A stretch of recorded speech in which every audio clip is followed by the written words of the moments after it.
Hello everyone, how are you doing? This is Rob of Rule of Two Review. Welcome back to the channel, and the year is almost over, which means it is time for me to compile my top 10 favorite games that I played in 2021. Now, I think it's worth stating that, just speaking for myself, I definitely found 2021 to be a far better year for gaming than 2020 was, and that's for a variety of reasons, and I think that many of you guys probably would know what a lot of those reasons are.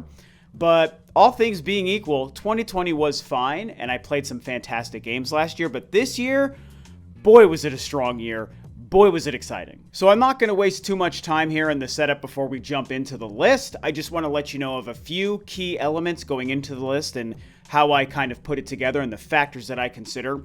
First and foremost is, this is just my opinion. I'm not trying to make an official list. I'm not trying to tell you to agree with my list. Yours will definitely be different than mine, and that's okay. I just want you to know what my 10 favorite games were based on my play styles and my preferences. The second thing is that I can only make this list based off of what I actually played this year. I, of course, did not play every single game this year, not even every game that I wanted to.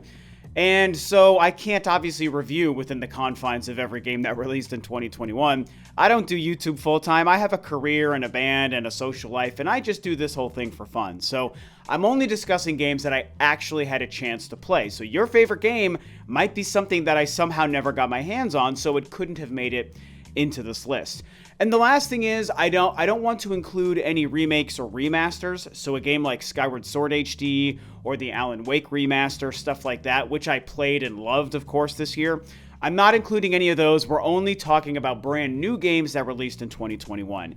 And with that being said, let's go ahead and jump into my top 10 games of 2021. Coming in at number 10 for myself this year would be Kena Bridge of Spirits, which is a really fun, very cool and unique indie Zelda-inspired kind of 3D platforming action-adventure game. And I didn't really know what to expect. I love the graphic style. It's obviously coming from some folks that worked on the Zelda Majora's Mask fan film many years ago. And like I said, it's very inspired by Zelda. It's a little bit simpler than I wanted it to be, and I don't really love traversing the world and the world map. The gameplay is also simple, but also still a lot of fun. And I will say that the farther you play, the more puzzles kind of come into the gameplay formula, and I actually really liked how the puzzles were handled. Overall, it's a beautiful, simple, fun platforming game. I enjoyed it a lot, so it comes in for me at number 10. Coming in at number 9 is Mario Golf Super Rush, and this is definitely a fan pick because honestly, of all the Mario sports titles, the Mario Golf games is really the only series that I absolutely love. I've enjoyed every single entry. I love this version of Mario sports games. Obviously, Mario Kart is like better than Mario Golf to me. But if we step away from kart and look at all the other sports like basketball and tennis and golf and whatnot, it's not even close to me. Mario Golf is my favorite.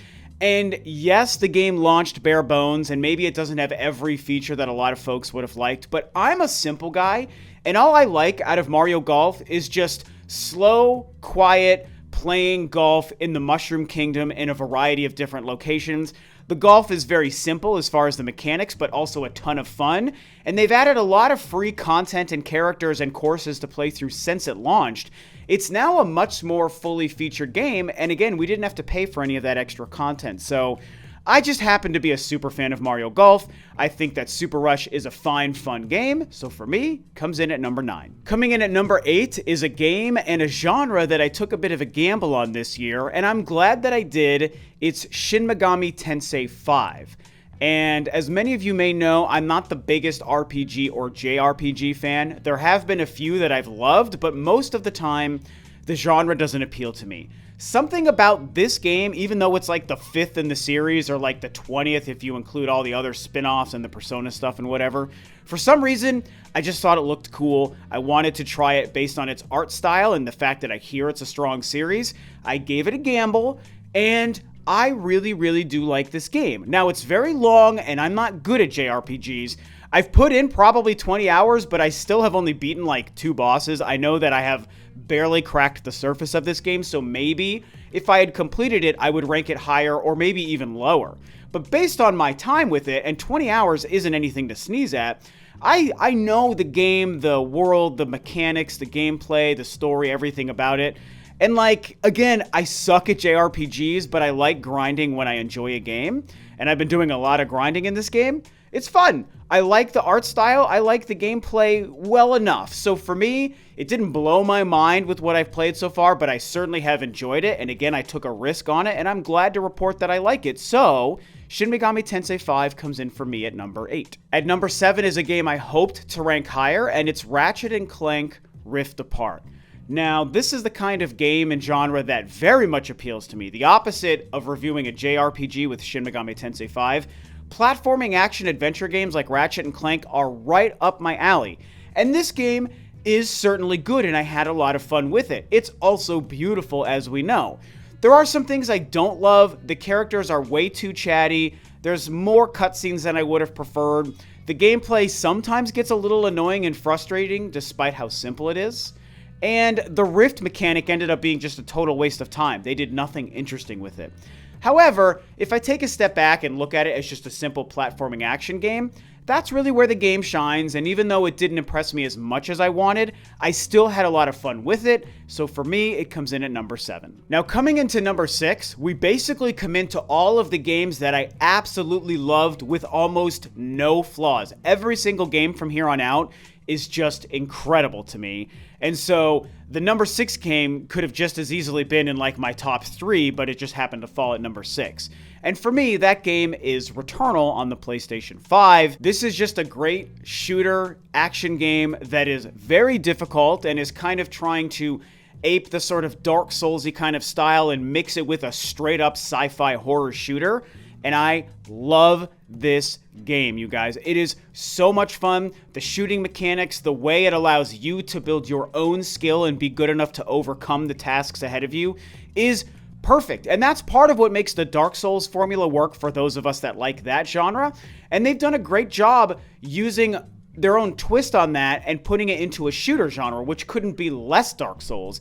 But it works here. The character is interesting, the story is interesting, the environments are fantastic, it's beautiful, the gameplay is so fun and addictive while still being extremely challenging. I can't rave about this game enough. For me, Returnal comes in at number 6. At number 5 is going to be Monster Hunter Rise on the Nintendo Switch, and you guys, I will say the only reason this game didn't come in higher is simply because it's not quite as good as Monster Hunter World, the most recent Monster Hunter game that released before this. To me, Monster Hunter World is like a 12 out of 10. I would say Monster Hunter Rise is like a 9.5 out of 10. So still fantastic. They evolved the formula very well. They made this game look, run, and play fantastically on the Switch. Obviously, Capcom has a great Monster Hunter relationship with Nintendo, and they put all of their effort into Monster Hunter Rise. It is a blast. It's a little bit simpler than the prior games, and there's goods and bads to that, but I was overall able to accept it. It's, very fast-paced combat. It's a very simple formula they use for this game, but again, great environments, great combat, great weapons, all sorts of gear and armor and stuff to upgrade. Fantastic multiplayer. And I mean, what can I say?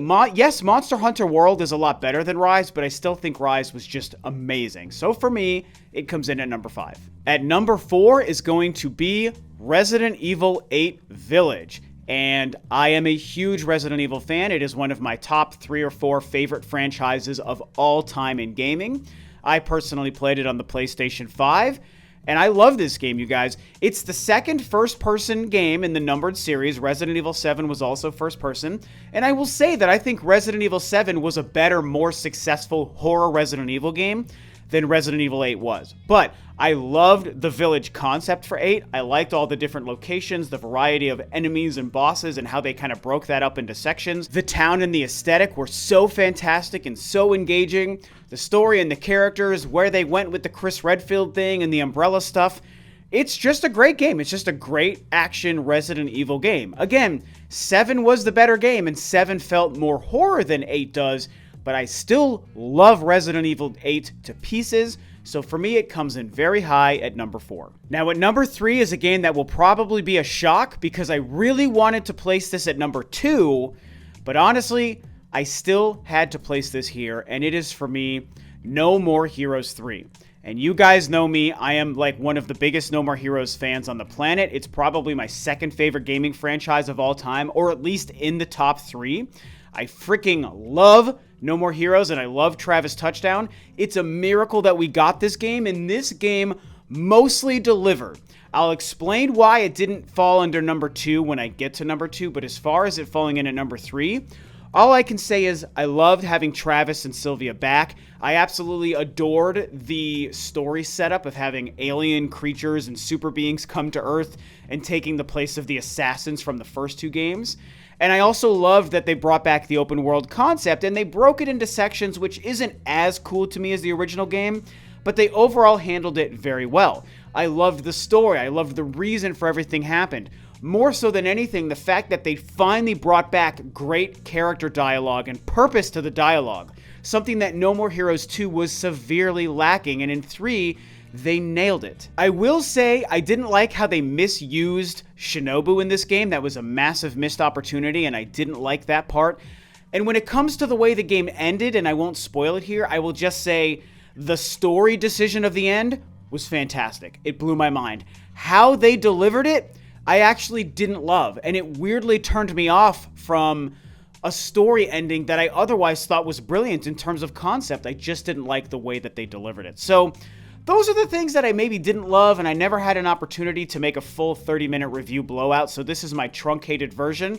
But make no mistake, Travis Touchdown came back in full form, Suda51 still making great games, No More Heroes, one of the greatest franchises of all time, No More Heroes 3, fantastic. 10 out of 10 for me, comes in at number 3. And at number 2, I'm happy to say is the one and only Xbox title on this list, and of course, it's Halo Infinite. How could Halo Infinite not make it onto this list and make it high on this list? I was surprised as I played through it that I realized I think I'm going to rank this game higher than No More Heroes 3. I couldn't have seen that coming, but Halo is another one of my all-time favorite game franchises, so in many ways it makes sense. And I have some issues with how the campaign itself ended. I didn't love the story direction by the end of the game, but as a whole package, the look, the phenomenal gameplay, the open world execution for a Halo campaign, and then of course the fantastic multiplayer. This is such a wonderful package. I love the Halo game experience. I love the fact that they've made the best gameplay they've made for this series yet. And even though I didn't love some of the story choices at the ending, the story was still interesting, engaging throughout. And again, the open world campaign works so well. 343 outdid themselves. Are there matchmaking issues with the multiplayer? Yes. But does the multiplayer feel more fun to play than ever before? Yes, it does.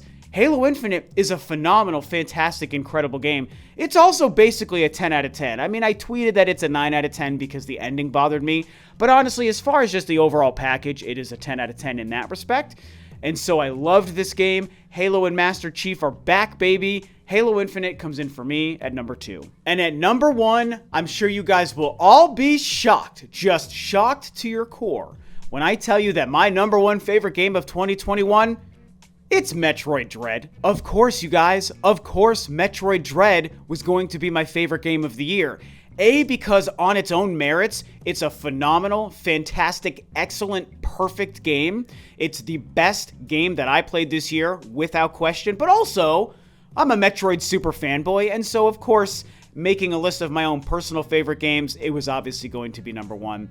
And at this point, I've probably spent 200 hours in the year of 2021 making videos before and after Metroid Dread release talking to you about this game. What can I say that I haven't already said about it, you guys? You know, having a Metroid 5 release feels so good, a huge weight lifted off of our shoulders. The fact that they revived, the long-fabled Dread concept from the mid-2000s, even better. And the fact that they delivered on the concept and then some, fantastic. Mind-blowing. I love this game. I love the story choices. I love the gameplay. I love the environments. I loved playing a brand new 2D Metroid game in 2021 that also happens to be Metroid 5. We finally saw what happened after Metroid Fusion. It's been almost 20 years, and we never knew if we would see what would happen after Metroid Fusion. And now we have. And we're getting setups for where the franchise could go in the future. They made a mind-blowing twist at the end of this game that, yes, I did predict, but I couldn't believe that they actually did it. and who knows how this could impact Metroid Prime 4 in the future. It's phenomenal. My mind was blown. My gaming experience was just taken to a new level because I played a new Metroid game in 2021. So it's not even a competition. Easily the best game I played in 2021, it's Metroid Dread. And so, what a year it's been, man. That's my list. The fact that we got the return of Metroid and Samus, we got the return of No More Heroes and Travis Touchdown, and we got the return of Halo and Master Chief all in the same year, all in the back half of the same year. Just incredible. And all three of those games delivered on the promise of what they were supposed to be. That has to make, at least for myself, and I'm sorry, I'm going to also throw in Resident Evil 8 as a huge Resident Evil fan. The fact that all four of these franchises returned to glorious form in the same year, just for myself, has to make it one of my favorite years in gaming I've ever played. I mean, truly, it's a top-tier contender for one of my favorite years ever. 2007, 2014, 1998, I mean, there are some great years. 1996, hello. So many good times in the past. But 2021, it's a contender, man. And so, I guess this is what I have to say. This is my wrap-up, you know. I'll probably do a discussion about what I'm looking forward to next year. I've kind of done that already with Nintendo. But I'm also planning a break in the month of January. So, I also have to make a video discussing that with you guys. And so, you know, if you're a fan of this channel, or if you stumbled across me here and you decided to subscribe to the channel through this video, which I hope you did, then I'll be making a video kind of talking about my approach to YouTube, you know, my break that I'm taking in January, and maybe where I'm planning to go for the future of this channel, because I definitely have some ideas and thoughts on what I may or may not want to do. But anyway, I don't want to talk anymore about that. 2021, what a great year in gaming. Metroid and Samus came back. Thank you, gaming gods. What a time. So, I want to know what you think of my list, and of course, I want to know your favorite games of 2021. What is your list, your top 10, your top whatever? Talk about all that stuff below, and with that, this video is officially a wrap. Thanks, of course, as always, for tuning in, guys. This is Rob of Rule of Two Review, and I'll catch you next time on another video.